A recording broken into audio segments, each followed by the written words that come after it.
El corazón delator.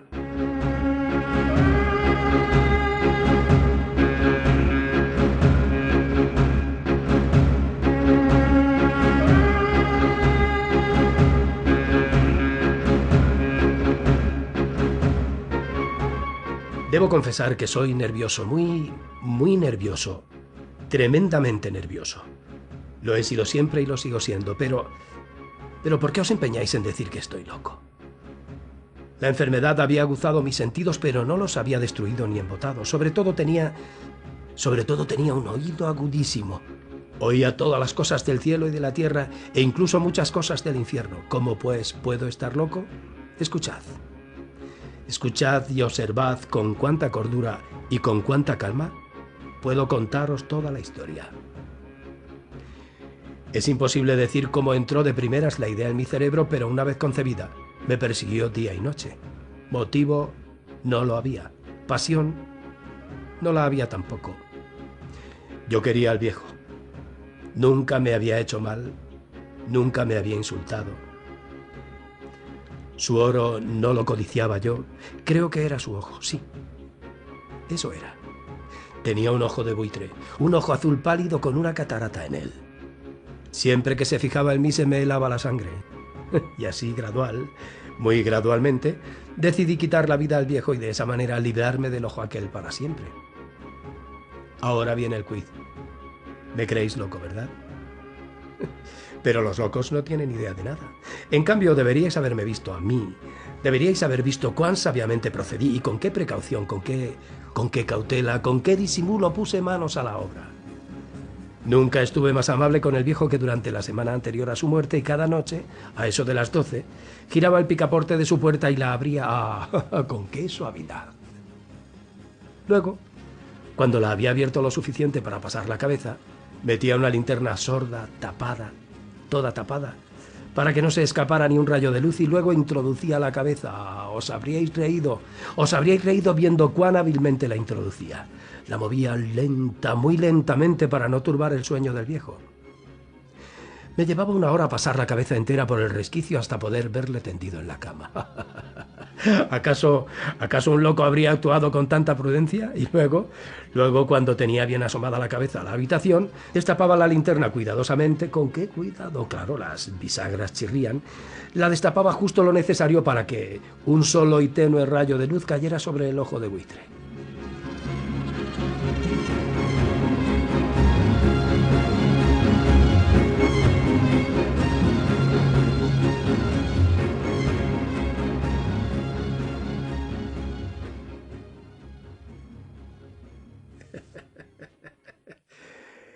Eso hice durante 7 largas noches, justo a las 12 todas ellas, pero siempre encontré cerrado el ojo, y era así imposible realizar mi propósito. No era el viejo el que me exasperaba, sino su mal de ojo. Y todas las mañanas, cuando despuntaba el día, entraba despreocupadamente en la habitación y le hablaba con naturalidad, llamándole por su nombre en tono cordial y preguntándole cómo había pasado la noche. Ya veis que tendría que haber sido un viejo muy listo para sospechar que todas las noches a las 12 en punto yo le observaba mientras dormía. A la 8ª noche puse mayor precaución que de costumbre en abrir la puerta.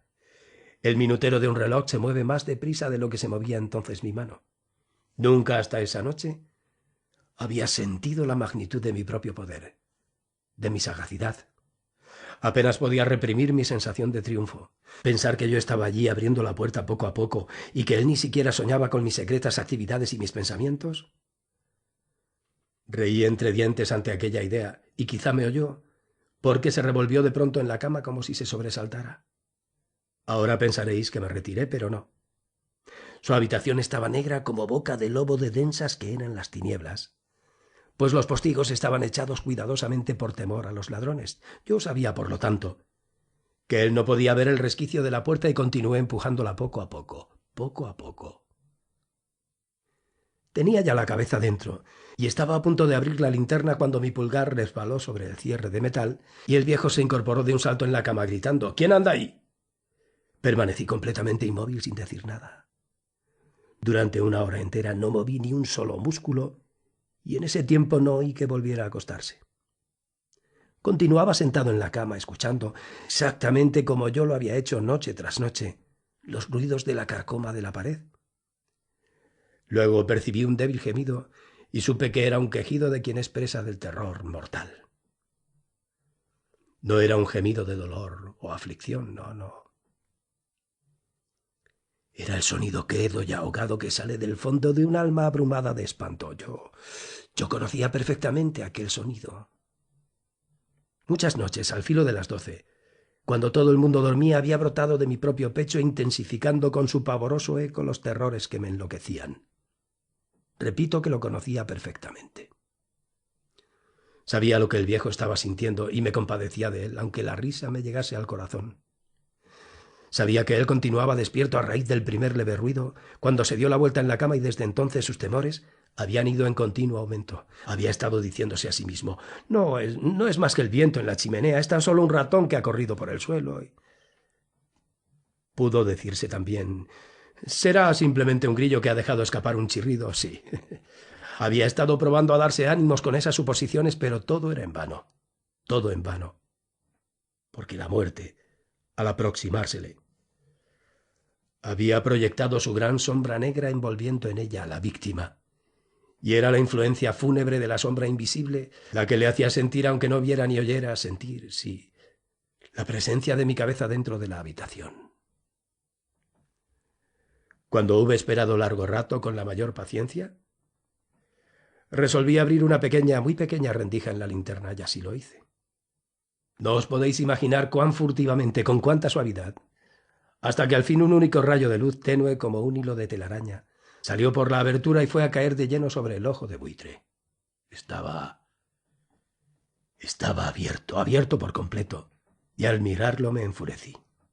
Lo vi con perfecta nitidez, todo el azul mate, cubierto con un repugnante velo que me helaba hasta la misma médula de los huesos, pero no alcanzaba a ver nada más en la cara ni el cuerpo del viejo, y es que había dirigido el rayo de luz como por instinto exactamente sobre el maldito punto. ¿No os he dicho que lo que tomáis por locura no es sino hiperestesia de los sentidos? Pues os aseguro que me llegó a los oídos un sonido quedo, sordo y bobo, como el de un reloj envuelto en algodón. También conocía perfectamente ese sonido. Era el latir del corazón del viejo. Él excitó mi furia como el redoblar de un tambor excita el valor del soldado. Pero aún así, me reprimí y continué inmóvil. Apenas respiraba. Sostenía la linterna sin moverla y probé a ver cuán firmemente podía mantener el rayo de luz sobre el ojo. Mientras tanto, el infernal palpitar del corazón aumentaba. A cada instante se aceleraba y se intensificaba su sonido. El terror del viejo tenía que ser tremendo. El palpitar se hacía más y más sonoro a cada momento y... ¿comprendéis? Ya os he dicho que soy nervioso, sí, que lo soy, y ahora, en la quietud máxima de la noche, en medio del lúgubre silencio de esa vieja casa, un ruido tan extraño como aquel me excitaba hasta un terror incontrolable, y no obstante, durante algunos minutos más me reprimí y permanecí quieto, pero el latir se hacía más sonoro, y... creí que me iba a estallar el corazón, pues ahora se apoderaba de mí una nueva angustia. El sonido aquel lo iba a oír algún vecino y... pero al viejo le había llegado su última hora. Con un penetrante alarido abrí del todo la linterna y me precipité en la habitación. Él gritó una sola vez, y en un santiamén le arrojé al suelo y volqué sobre él la pesada cama. Durante unos minutos el corazón siguió latiendo con un sonido ahogado, pero ya no me irritaba. Aquello no podía oírse a través de las paredes y al fin cesó. El viejo estaba muerto, completamente muerto. Puse la mano sobre su corazón, manteniéndola allí muchos minutos. No había pulsación. Estaba completamente muerto. Su ojo no volvería a atormentarme. Si aún pensáis que estoy loco, cambiaréis de opinión cuando os describa las sabias precauciones que tomé para esconder el cuerpo. La noche declinaba y trabajé con prisas pero en silencio. Lo primero que hice fue desmembrar el cadáver. Le corté la cabeza, los brazos, las piernas. Luego saqué 3 tablas de la tarima de la habitación y deposité todo entre los ristreles. Luego volví a colocar las tablas con tanta habilidad que ningún ojo humano, ni siquiera el suyo, hubiese podido descubrir anormalidad alguna. Nada había que lavar, ninguna mancha. No había huellas de sangre en absoluto. Había sido yo demasiado precavido para eso. Todo había ido a parar a la bañera. Cuando puse fin a estas labores eran ya las 4 de la madrugada, y la oscuridad era tan profunda como a medianoche. Cuando una campana del reloj dio la hora, llamaron a la puerta de la calle. Bajé a abrir con ánimo confiado. ¿Qué podía temer ya? Entraron 3 hombres que se presentaron muy cortésmente como agentes de policía. Un vecino había oído un grito durante la noche y, sospechando que hubiera podido ocurrir algo malo, habían presentado una denuncia en la delegación de la policía y ellos, los agentes, venían a practicar un registro en la vivienda. Sonreí, pues, ¿qué podía temer? Di la bienvenida a los caballeros. El grito, les dije, lo había lanzado yo mismo soñando. Les expliqué también que el viejo estaba ausente, de viaje por la comarca, y conduje a mis visitantes por toda la casa y les invité a que la registraran. A que la registraran bien. Les llevé por fin a la alcoba de él. Les mostré sus tesoros protegidos, intactos. En el entusiasmo de mi confianza traje sillas a la habitación y les rogué que descansaran allí de sus fatigas mientras yo, con la desenfrenada audacia de mi triunfo perfecto, colocaba mi propio asiento sobre el mismo lugar bajo el que se hallaba el cadáver de la víctima. Los agentes se dieron por satisfechos. Mi actitud les había convencido. Me sentía singularmente a gusto.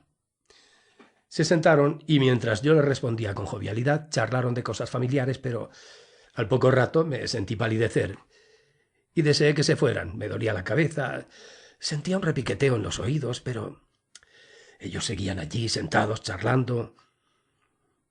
El repiqueteo se hacía más claro, persistía, se hacía más claro. Yo hablaba con más verbosidad para librarme de aquella sensación, pero ésta continuaba, se volvía más precisa hasta que al fin descubrí que el ruido no nacía en mis oídos. Sin duda entonces me puse muy pálido, pero hablaba con mayor fluidez y en tono más alto. No obstante, el sonido crecía, pero ¿qué podía hacer yo? Era un sonido quedo, sordo, vivo. Un sonido muy semejante al que produce un reloj envuelto en algodón. Yo jadeaba, y sin embargo los agentes no lo oían aún. Hablaban más deprisa, más vehementemente, pero el ruido crecía sin cesar. Me levanté, hablé de tonterías en voz alta, hablé con violentas gesticulaciones, pero el ruido crecía y crecía y... porque no querrían marcharse. Comencé a andar de un lado para otro de la habitación a grandes y pesados trancos, como exasperado por las observaciones de los visitantes, pero el ruido crecía sin cesar. ¡Oh, Dios! Dios, ¿qué podía hacer? Echaba espumarrajos, desvariaba, maldecía. Balanceaba la silla en la que estaba sentado y la hacía rechinar contra las tablas, pero el ruido se imponía todo y aumentaba sin cesar, se hacía más fuerte, más fuerte y... Los hombres continuaban charlando placenteramente y... ¿Sería posible que no oyeran nada? Dios todopoderoso. ¿Sería posible? No. Oían, sospechaban, sabían. Se estaban burlando de mi horror. Así lo creí y así lo creo, pero cualquier cosa era mejor que aquella agonía. Cualquier cosa era más soportable que aquella burla. No podía aguantar por más tiempo aquellas hipócritas sonrisas. Comprendí que tenía que gritar o morir. Y ahora otra vez. Escuchad más fuerte, más fuerte. Miserables, grité. Lo confieso todo, arrancad las tablas. Aquí es el latir de su odioso corazón. De su odioso corazón.